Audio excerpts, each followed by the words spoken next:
한 절씩 교독하고 마지막 절은 같이 읽겠습니다. 여호와여 주께서 나를 살펴보셨으므로 나를 아시나이다. 주께서 내가 보고 일어섬을 아시고 멀리서도 나의 생각을 알게 하시고 나의 모든 길과 내가 눕는 것을 살펴보셨으므로 나의 모든 행위를 익히 아시오니 여호와여 내 행을 말을 알지 못하시는 것이 하나도 없으시니이다. 주께서 나의 앞뒤를 둘러싸시고 내게 안수하였나이다.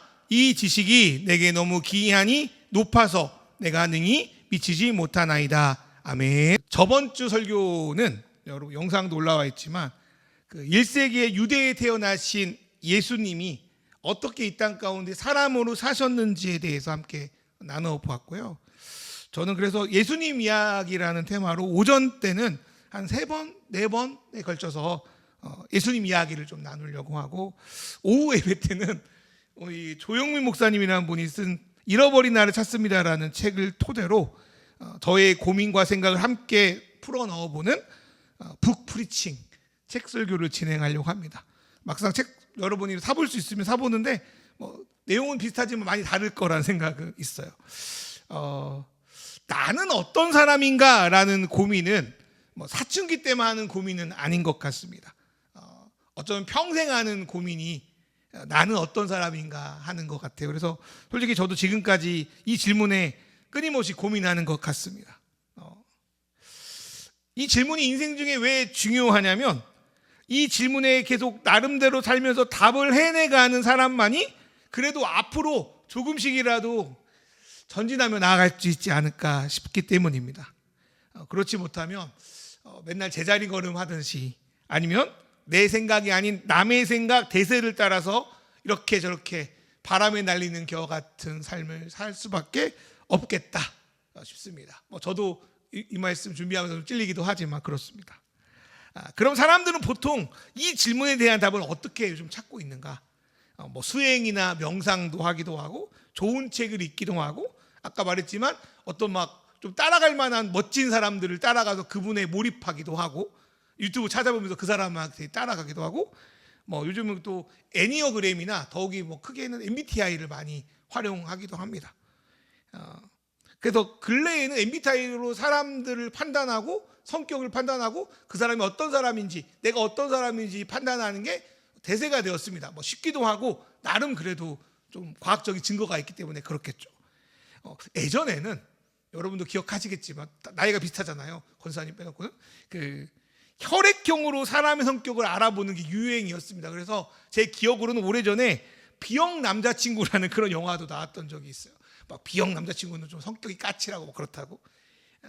그럼 요즘은 이제 대부분의 경우는 MBTI로 사람을 판단해요. 그래서 유튜브 쇼츠도 봐도 너 T야 하면 감정이 메마른 그죠? 그 말의 이면에 있는 것들을 보지 못하는 사람들을 T라고 하고 맞죠? 이성적인 사람. F야 하면은 감정에 공감 잘하고 몰입하는 사람, 너무 좀 이렇게 쓸데없이 감정 과잉된 사람, 이런 식으로 이렇게 매스컴에서는 보여지는데요.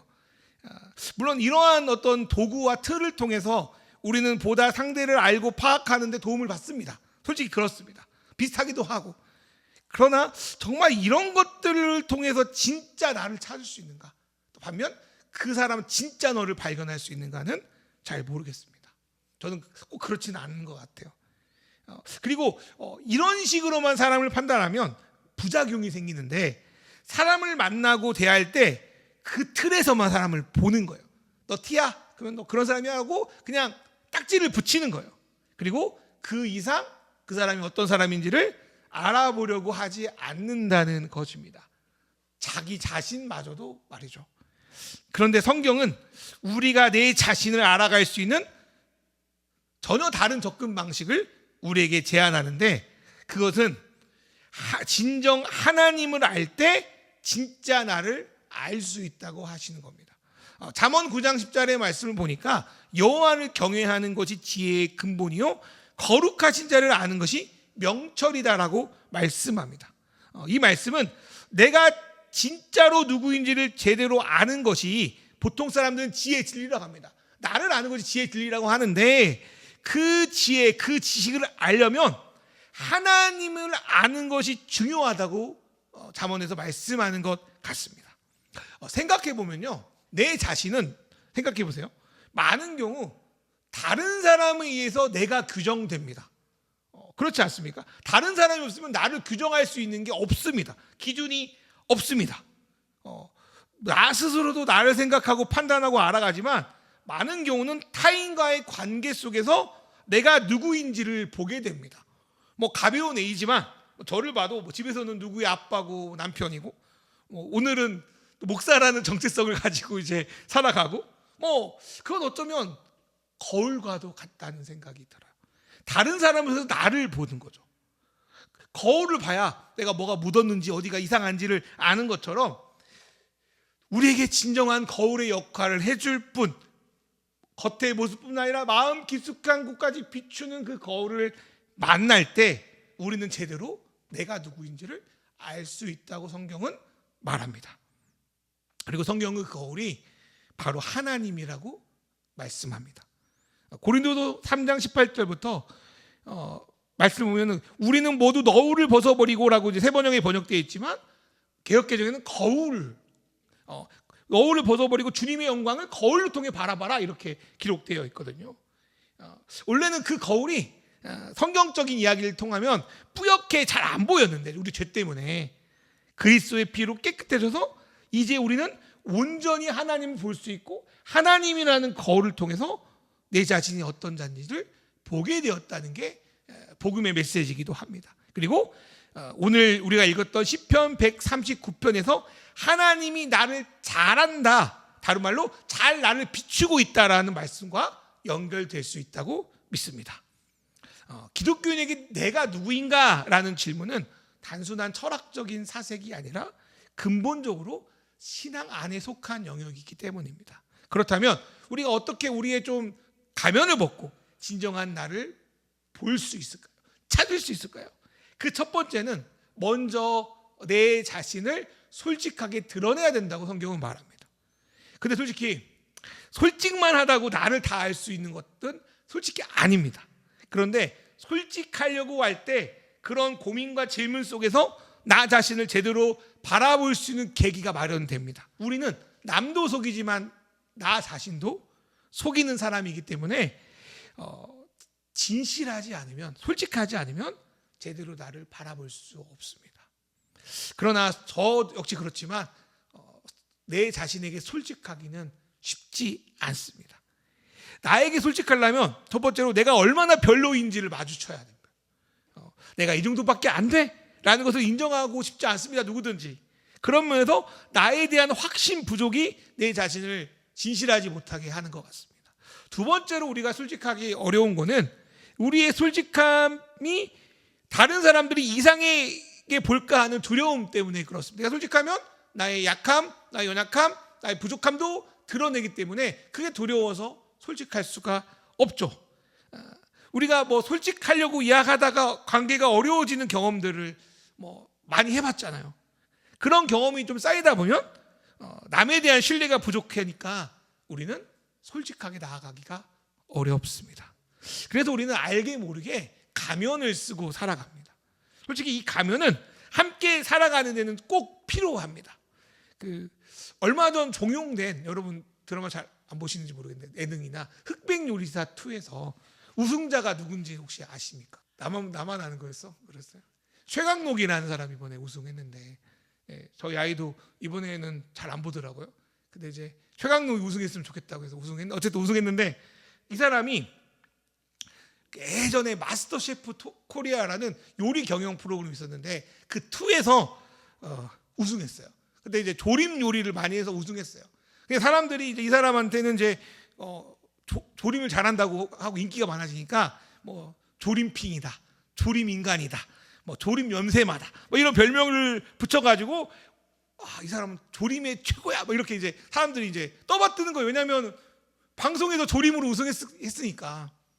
근데 이번에 이제 그 영상에서 나오니까 영상의 그 마지막 결승전 주제가 나를 위한 요리였어요. 셰프 자신을 위한 요리. 근데 다른 사람은 다 주변에 이제 셰프 마스터나 사람들이 또 조림하겠지. 근데 이번에는 나를 위한 요리니까 조림을 안 하고 그냥 자기가 좋아하는 국물 요리를 한 거예요. 그러면서 이제 말하는데 자기는 요리사로서 나를 위해서 한 요리는 라면밖에 없다고. 근데 그런 말이 저는 공감이 되더라고요. 남들에게는 좋은 음식 주지만 나는 그냥 대충 먹거든요. 장사할 때 보면. 그러면서 자기는 원래 자기가 생각할 때는 조림을 못한대. 자기는 조림 잘 못하는 사람이에요. 근데 주변에서 조림을 잘한다고 하니까 조림을 잘하는 척하고 살았대. 그게 자기의 고백이더라고. 그랬더니 그 이야기를 옆에서 듣고 있던 그 심사위원 중에 그 안성재 셰프가 그런 말을 하는 거예요. 요리사로서 다 그런 척을 하고 산다고. 근데 그런 척을 하고 사는 게 요리사뿐이겠냐고. 모든 직업인은 척하는 것에서 벗어나기가 어렵습니다. 솔직히 저도 오늘 예배 때 목사로 척하며 이 자리에 있는 거예요. 솔직히 저도 잘 모르는데 모르는 게 맞는데 누가 질문하면 아는 척하고, 설교 앞에서 나도 이 설교대로 살지 못하는데 사는 척하고, 답변할 수 있는 척하고, 이렇게 살고 있단 말이에요. 개척교회 하다 보니까 척할 수 있는 구명들이 많이 없어져가지고 오히려 좀 문제이긴 한데, 어쨌든 간에 우리는 모두 척하며 살아갑니다. 신앙 좋은 척, 일 잘하는 척, 상처 안 받는 척, 아니면 상처를 너무 많이 받는 척. 근데 이 문제는 척하는 살아가는 건 당연한데, 이 척하는 것, 가면 쓰는 것이 점점 영역을 확장하는 데 있습니다. 그러다 보니까 어디까지 내가 가면을 써야 되는지가 불분명해져서 결국은 나 자신에게도 가면을 쓰고 하나님 앞에서도 가면을 쓰고 살아가는 거예요. 그렇게 되면 어떤 일이 벌어지냐? 인생이 피곤해진다고 합니다. 너무 오래 쓰다 보니까 나 자신이 사라지는 것 같고 마음도 지치고, 안 그런 척 괜찮은 거 사는 것이지, 가면을 쓴다는 것은 긴장도가 있다는 거예요. 그렇잖아요. 누구에게 가면을 쓰고 산다는 것은, 연기한다는 것은 긴장이 있다는 거예요. 내 몸에 경직이 있다는 거잖아요. 근데 24시간 1년 동안 경직을 풀 수 있는 곳이 없으니까 몸이든 내면이든 그 피곤한 삶을 멈출 수가 없는 겁니다. 그럼 어떻게 피곤한 삶을 멈출 수 있냐? 성경은 역설적인데요. 가면 뒤에 내 모습을 다 꿰뚫어 보는 그분 앞에 있을 때 가면을 벗을 수 있다고 말해요. 극단적이지 않습니까? 나를 완전히 아는 사람을 보면 극단적으로 긴장할 수 있죠. 어떤 사람들은 나를 아니까 무섭잖아요. 반면 나를 다 아니까 어차피 가면을 쓰나 안 쓰나 나는 모르겠다고 오히려 편해질 수 있는 거예요. 우리가 하나님 앞에 나간다는 건 후자에 가깝다는 생각이 듭니다. 그분 앞에 내가 가면을 쓰는 게 뭔 의미가 있어? 그냥 편하게 있는 거야. 그러니까 하나님은 우리 약점을 막 찾아내가지고 우리를 정죄하기 위해서 가면 뒤 우리의 모습을 살펴보시는 것이 아닙니다. 그분은 자기 자신 앞에서만큼 너의 본 모습을 드러내라고 쉬라는 의미에서 우리를 살펴보십니다. 우리는 그분 앞에 어떻게든 가려도 나를 속여도 그분을 속일 수 없기 때문에 오히려 역설적으로 그분 앞에서 쉴 수 있다는 거예요. 나를 세밀히 보시고, 오늘 시편 말씀 보니까 나의 앉고 일어섬, 다른 말로 내 모든 일상생활을 아시고, 멀리 계신 것 같지만 나의 생각을 밝히 아시고 나를 바라보시는 그분 앞에, 그분을 인식할 때 우리는 긴장하고 무섭고 떨리는 게 아니라 어쩌면 쉴 수 있습니다. 그것이 우리가 하나님 앞에 하나님을 인지할 때 하나님을 믿는 진정한 축복 중에 하나가 아닐까 싶습니다. 마태복음 11장 28절에도 예수님께서 수고하고 무거운 짐진 자들아, 아니면 수고하고 무거운 가면을 쓴 자들아, 다 내게로 와서 쉬라고 말씀하십니다. 나의 모든 것을 다 아신다고 하니, 나의 깊은 곳까지 아신다고 하니 쉴 수 있구나. 나의 진짜 모습을 드러내도 되는구나. 나의 고민을 이야기해도 되는구나. 그분 앞에서 오히려 평안히 쉴 수 있구나 하면서 쉬는 그 쉼이 여러분과 저의 신앙과 삶에 있기를 주님의 이름으로 축원합니다. 두 번째로 나를 좀 찾아내려면 나도 나를 잘 모른다는 것을 받아들이고 인정해야 할 것입니다. 저는 솔직히 다들 알겠지만 건망증이 심합니다. 어릴 때부터 그랬어요. 물건을 놓고는 어디 놓은지 까먹습니다. 네, 그래서 찾아다닙니다. 어디 찾아다니냐면 집에 다 이제 모두 정리하고 들어올 때 들어오고 나서 어디 갔지 이렇게 찾던지, 아니면 다 이제 어디 가려고 준비했는데 갑자기 지갑이 어디 있는지 모르겠어. 열쇠가 어디 있는지 모르겠어. 그 찾아다녀 막. 그래서 하루 중 제가 뭘 찾아다니는 시간 빼도 한 1시간 이상은 확보할 수 있지 않을까 싶은 생각이 있습니다. 어릴 때는 어려서 그렇다고 치지만 성인이 돼도 이게 잘 안 돼요. 나중에 더 늙으면 더 쉽지 않겠다는 생각도 드는데, 그래서 나도 성인 ADHD가 아닌가 뭐 이런 의심도 생각합니다. 저와 건망증을 오늘 말씀의 주제에 좀 비춰봤는데요. 비춰보니까 나는 내가 가지고 있다는 것도 제대로 간수 못하는 존재, 내가 이거를 여기에 두었다고 감히 자신 있게 말할 수 없는 존재라는 것을 알겠더라고요. 그러면서 나는 이 물건을 어디 있는지 반드시 내가 다음번에는 기억할 거라는 착각에 빠져가지고 또 물건을 또 지정되지 않은 자리에 놨다가 또 이제 찾아다니는 삶을 반복하는 거죠. 그런 저를 보면서 사람은 내가 나를 잘 알 수 있다, 이번에는 바뀔 수 있다고 하지만 잘 모르는 사람이구나, 실제 나는 나를 모르는구나, 인정하지 않는구나라는 생각이 들었습니다. 순간 통제되지 못하고 나온 감정들, 미처 의식하지 못하는 내 마음, 그런 마음들을 보면 좀 이렇게 부끄럽죠, 또 괴롭죠. 요한복음 8장 14절에 이런 말씀에 예수께서 자기가 어디로부터 와서 어디로부터 가는지를 아는데 너희는 네가 어디로부터 와서 예수가 어디로부터 가는지를 알지 못한다. 이거는 예수님 이야기뿐 아니라 우리의 이야기죠. 잘 몰라요. 우리는 어디로부터 가서 어디로부터 왔고 어디로부터 가는지 잘 모릅니다. 이거 말씀 준비하면서 좀 옛날 사람이어서 그룹 G.O.D의 길이라는 노래가 생각났습니다. 불러드릴까 했는데 불러드리면 큰일 날 것 같아서 그냥 가사만 적어왔어요. 내용은 이런 내용이에요. 뭔가 열심히 달려왔고 뭔가를 이루었는데 계속 이게 정말 내 길인가 의심하는 내용이 줍니다. 가사 중 일부가 이런데요. 나는 왜 이 길에 서 있는가, 후렴 부분인데 이게 정말 나의 길인가, 이 길의 끝에서 내 꿈은 이루어질까, 내가 어디로 가는 걸까, 나는 무엇을 위해 살아야 하는가. 저는 이 곡이 히트한 이유는 G.O.D가 인기가 많아서 그럴 수도 있지만 이 가사의 내용에 많은 사람들이 공감해서지 않을까 싶습니다. 그럴 때 시편 139편 3절의 말씀이 우리에게 좀 의미가 있지 않을까 싶어요.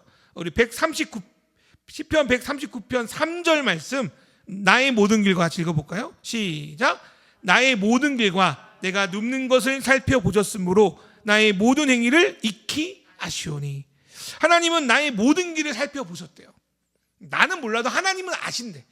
그래서 여기서 길은 내 인생의 방향, 또 선택, 이제까지 쌓아놓은 습관들 이런 것들을 말하는 건데, 이런 것들을 반복하고 경험한다고 해서 마냥 익숙해지지는 않는 것 같아요. 늘 새롭고 늘 어색한 게 길 찾는 것 같아요.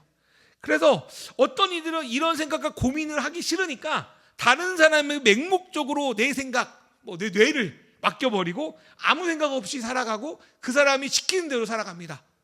이게 심해지면 이단에 빠지기도 하고 극단적인 신념에 빠지기도 하는데, 그만큼 내가 서 있고 가는 길을 확신하기가 쉽지가 않아요. 복잡하니까 단순하게 누구한테 맡겨버리고 그냥 그렇게 사는 거죠. 솔직히 우리는 우리의 길을 가면서도 하루하루가 지나면서도 확신할 수 없습니다. 그러나 우리 인도자 되신 하나님께서 우리의 길을 아신다는 거예요.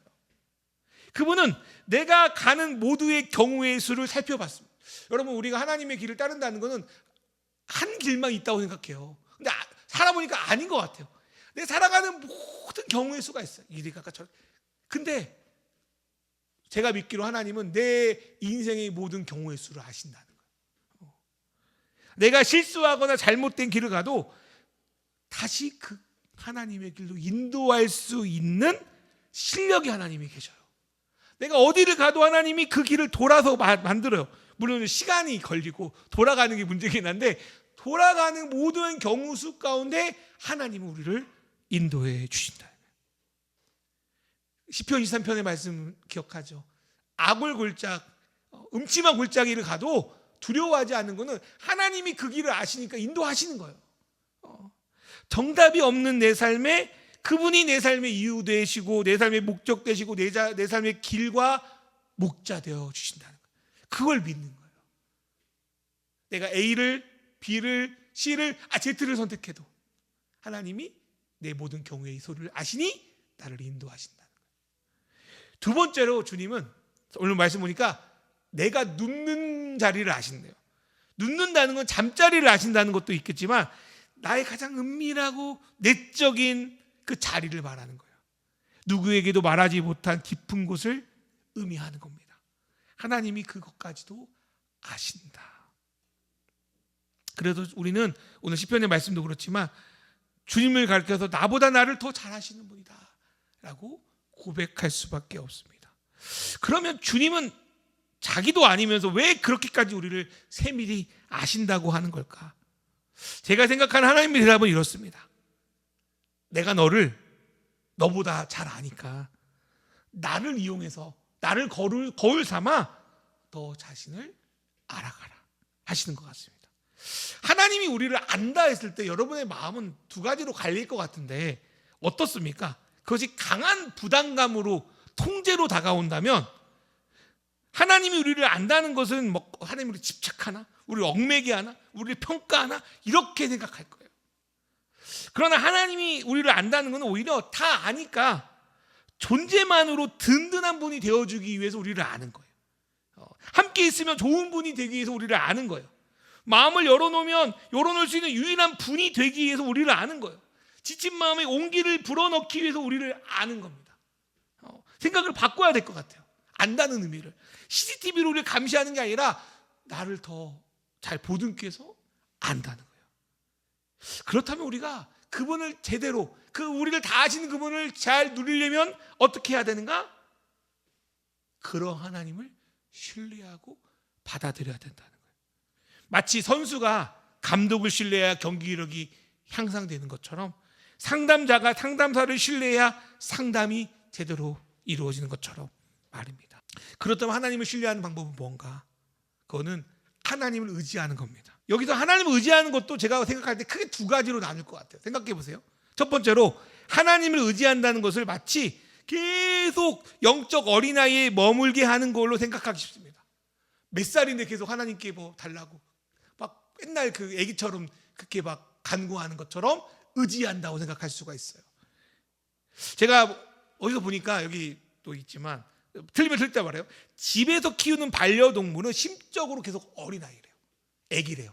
그래서 신체는 커져서 성견 성묘가 되어도 이들의 마인드는 계속 아이에 머물고 있대요. 대표적인 예로 고양이가 야옹하는데 이 야옹은 보통 아기 고양이가 엄마한테 하는 소리라 합니다. 근데 다 큰 성묘 고양이가 사람에게 자기 반려해주는 보호자에게 야옹이라고 한다는 것은 어떤 의미일까요? 계속 반려묘가 계속 어린아이의 정신에 머물러 있기 때문이라고 합니다. 그런데 하나님을 의지하는 게 과연 그런 건가? 그런 의지는 아닌 것 같아요. 근데 저도 봐도 하나님을 의지하는 걸 봐도 이렇게 해석할 때가 많은 것 같아요. 그게 의지하는 건가? 두 번째로 하나님을 의지한다는 것은 하나님의 사랑이라는 발판 위에 안정감을 누리고 자유롭게 사는 것을 의미합니다. 하나님이 나를 사랑하시니까, 그분이 나를 아시니까, 그분이 나를 든든하게 지키고 있으니까 담대하게 앞으로 나아갈 수 있는 것, 멀리 떨어져도 담대하게 살아갈 수 있는 것, 그게 하나님을 진정 의지하는 거라고 저는 믿습니다. 장성한 자녀가 사랑하는 부모에게 사랑을 받고 독립하는 것처럼 하나님 앞에 그 사랑을 받은 자들은 독립하며 살아갑니다. 그런 게 아닐까요? 그게 하나님 의지하는 거죠. 아버지 사랑의 든든한 기반 위에서. 오늘 본문 5절 말씀 보니까 다윗이 이런 말씀을 해요. 주께서 나의 앞뒤를 둘러싸이고 내게 안수하였다. 생각해 보세요. 그림으로 주님이 나의 앞뒤를 둘러싸이고요. 앞뒤를, 그러니까 그럼 어디가 비어요? 땅 속으로 뭐 공격하지 않을 거예요. 그 당시 고대 전쟁에서는 어디가 빕니까? 지금 머리가 비잖아요. 머리를 또 안수하고 계시다. 그러니까 하나님께서 내 주변 철저하게 보호하고 계시대요. 왜 보호하실까? 제가 볼 때는 이 부분이 전장에 나가는 병사의 갑옷처럼 보여요. 에베소의 전신갑주처럼 보여요. 싸움에 안 나가면 갑옷을 필요 없어요. 밖으로 안 나가면 그런 옷이 필요 없어. 그치? 그냥 내의만 입고 살면 되지. 병사가 온몸에 갑옷을 입고 출정하는 거예요. 이 갑옷이 나를 보호하고 있으니까 나는 앞으로 적군을 향해 나갈 수 있는 거예요. 그게 하나님을 의지하는 게 아닐까 싶습니다. 맨날 우리 고양이처럼 엄마 하나님 보고 야옹야옹 거리는 게 아니라 하나님을 신뢰하니까 나아갈 수 있는 거. 네 번째로 하나님이 나를 특별한 존재로 여기신다는 걸 받아들이는 게 나를 아는 겁니다. 내가 그런 자구나. 제가 어제 말씀 준비하다가 이제 저희 아이와 놀이터를 갔어요. 저희 아이가 요즘에 삼국지 역할놀이에 푹 빠져 있습니다. 다른 애들은 삼국지 안 보내 지만 봐가지고, 그래가지고 저번에 이제 저희 아내가 이제 아이 데려와가지고 이제 오는데 갑자기 내려달라고 역적을 잡으러 가겠다고. 역적이란 말 알아요? 약간 그 기존 질서에 반해가지고 반란 일으키는 걸 역적이라고. 역적을 잡으러 가겠다고 갑자기 내려가지고 동네 놀이터 갔다가 역적이 아무도 없다고 슬프게 돌아왔대요. 사람이 없다고.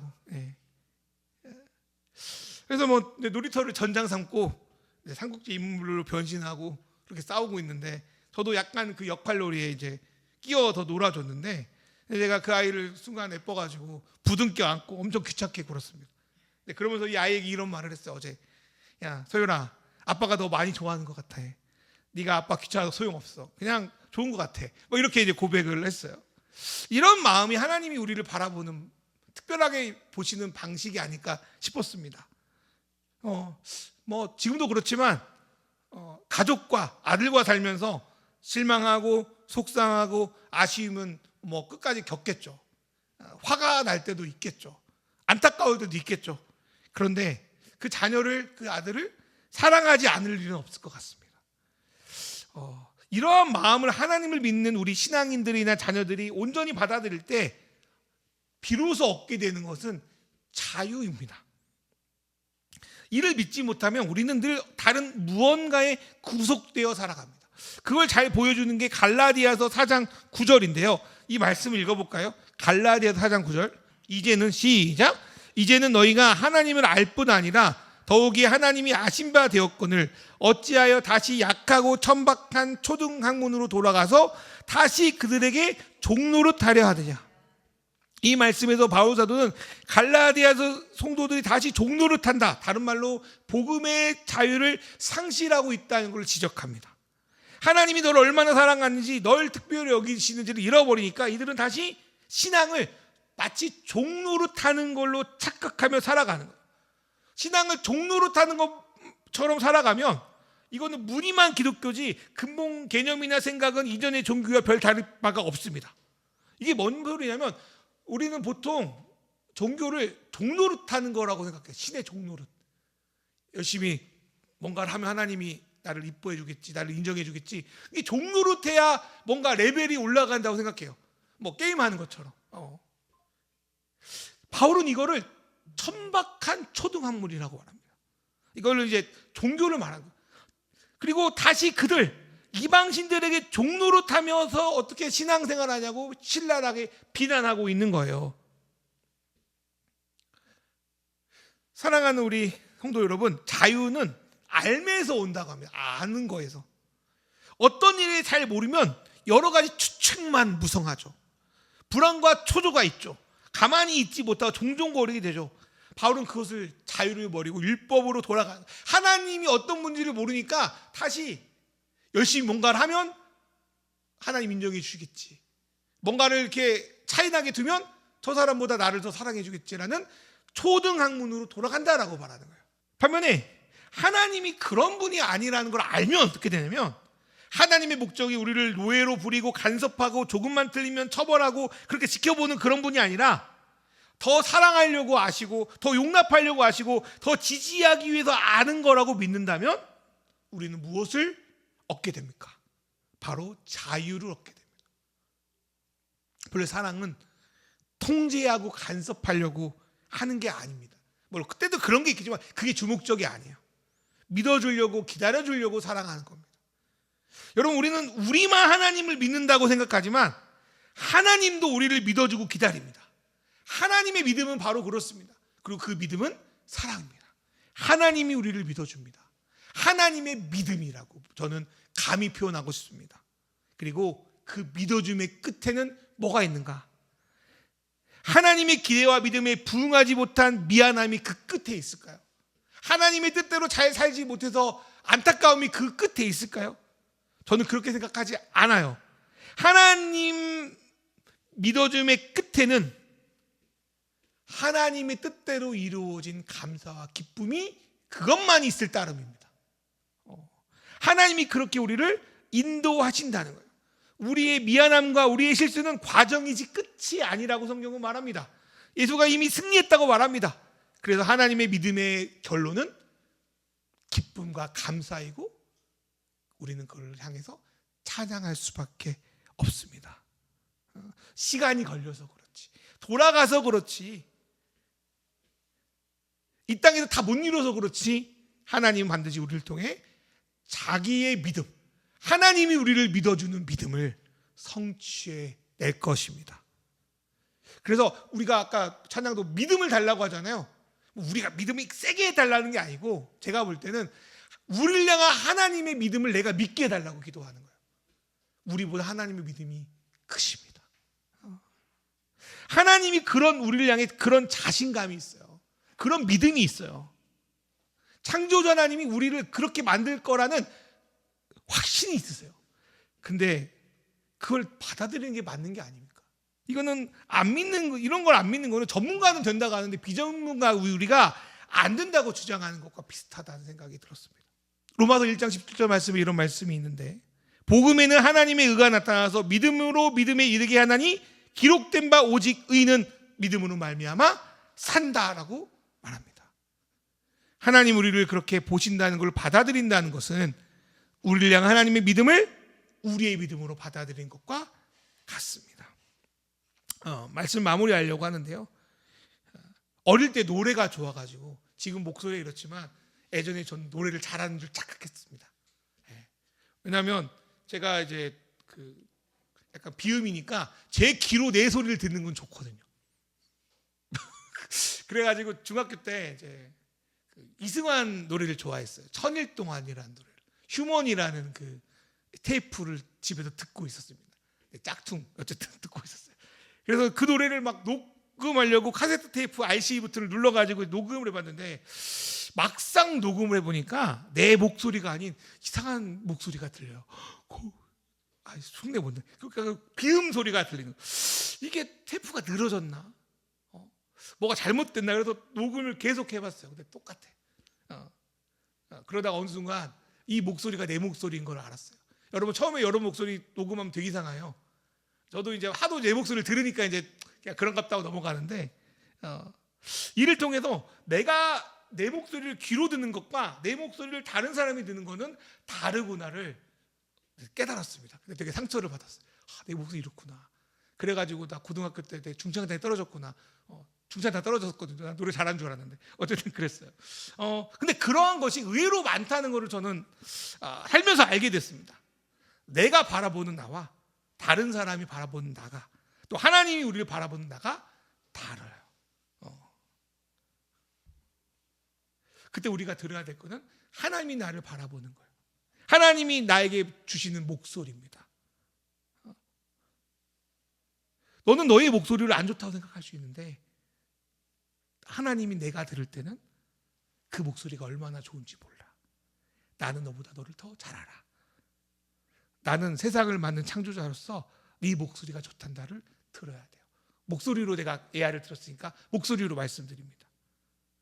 한 가지 더 말씀드리면, 그러니까 너는 나한테는 너를 드러내도 돼. 네가 모르는 너의 장점을 내가 알려줄게. 내 앞에서는 좀 편히 쉬어. 너를 향한 너의 믿음보다 너를 향한 내 믿음, 하나님의 믿음이 더 세. 그러니 나를 좀 믿고, 너를 믿지 말고 나를 좀 믿고 좀 믿어봐. 하나님이 그렇게 말씀하신다고 생각합니다. 이러한 하나님의 목소리를 듣는다면 중학생이었던 저는 그분 앞에서 좀 더 자신 있게 저희 비음을 낼 수 있을 거라고 생각합니다. 왜냐하면 오늘 6절의 말씀처럼 하나님의 지식은 너무 기이하고 높아서 내가 판단하거나 재단할 수 없기 때문입니다. 그래서 우리는 하나님을 믿고 그분 앞에서는 나를 온전히 드러낼 수 있습니다. 우리가 뭔가 준비가 안 되고 밖에 좀 나갈 때 모자를 쓰죠. 안경도 쓰고 마스크도 씁니다. 우리는 삶에서 그렇게 마스크를, 가면을 씁니다. 가면을 쓰는 건 당연하지만 내가 쉬어야 될 공간, 집에서까지 가면을 쓰는 것은 너무 피곤한 일입니다. 그러나 하나님이 오늘 우리의 진정한 집이 되어주신다고 말씀합니다. 그분 앞에서는 내가 누구인지를 드러낼 수 있습니다. 내가 모름도 받아들일 수 있습니다. 그분을 신뢰하고 나보다 나를 잘 아시는 그분의 생각을 인정할 수 있습니다. 그렇게 하나님 앞에서는, 다른 데는 아니지만 하나님 앞에서는 진짜 나를 드러내고 쉬고 진짜 나를 발견하는 저와 여러분 되기를 주님의 이름으로 축원합니다.